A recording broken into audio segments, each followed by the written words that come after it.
Farms, Miami, Michigan. Dennis, I laughed silently to myself when I heard you say on your broadcast that you would be monitoring that Chris Matthews character. Well, listen, I know Chris. And I can't say I know him that great, but I've probably met him 5 times in my life, and I've had dinner with him twice. And he's a pretty smart guy. But I do think he likes the limelight. I don't think he could really go against certain beliefs if he thought they would cost him his place at the avuncular table. I must admit, it's not for everybody. It can be a bitch being persona non grata, and I know that to some degree. I'm not saying it's not that noble. It's a small gesture. You get kids fighting in shitholes for you. They make the grand investment. But you do have to lose a little street cred or hip quality if you go against some of this stuff. I don't think Chris is prepared to do that. I've seen Chris light up talking about movies and movie stars and meeting movies, and you think, geez, I just don't have that. But he has that, and I don't think. But I can't roll him out completely and not say that I didn't have a good dinner with him, or he didn't make me laugh, or he wasn't sharp on certain things. But when I say I monitor him, I'm not monitoring him in an Ed Schultz way to turn him on. I'm just intrigued by a guy who I know a little and find interesting, misses it so badly now, and has gotten so mean-spirited about people he disagrees with. So that's what I mean by monitoring. Can report you a report card full of D's for dementia. Well, he did have malaria when he came back from an African safari, and I'm wondering, I sometimes think, did that ding him? Did it change him in some way that you wouldn't even know about? Because he had a bad case of malaria that lingered for a while, and I thought maybe it ate into his BTUs and his brain power. He's continually felt free to blurt out baseless and factless statements that are reaffirmed by his guest panel of experts. Yeah, I do think it's a closed shop over there. The last time I went on, I decided not to go on anymore because he was talking about, we were just getting into the war in Iraq. I don't know, that's how long ago this was. The second, not the first Desert Storm, the going into Iraq. And he said to me, how many kids are you willing to have dead? And I said, what? And he said, how many American soldiers are you willing to have killed?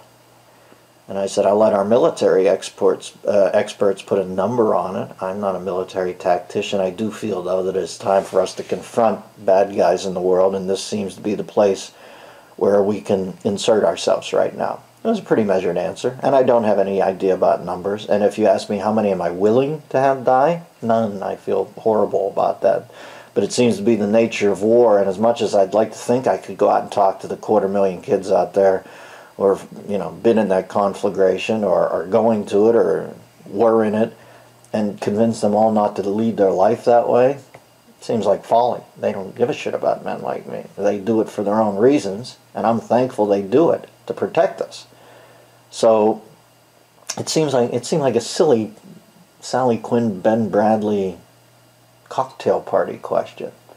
And to sit there and name a number seemed like if you said 10,000, what, I'm willing to lose nobody. But thank God there are brave men who step up against animals and protect us. And it's been that way throughout history. There's been champions, and I'm in awe of them. So when he did that, I thought, this is dangerous over here now. This hasn't turned into Chris and I talking. This has turned into him trying to trip me up with goofy questions. It felt like a dangerous scruples game, that party game. It sounded like, and ironically, it seemed like it was about to turn into a charade. So I bailed, but I can't say I don't remember those couple nights, and I'm quizzical. And it sounds like somebody who dated somebody, but just sitting in D.C. with him, having dinner and having good chat that I wish he still had, quite frankly, for a couple hours over a bowl of pasta, where it went back and forth and we didn't agree, but it was measured. Doesn't seem measured anymore. Seems like he has to deliver a scalp periodically, and I just don't want to be that scalp. Because I'm not a good fighter. I mean, I have my beliefs, but I'm not going to fight on the air with somebody I disagree with. To change them? What? I have no urge to. Okay, we're still in this question.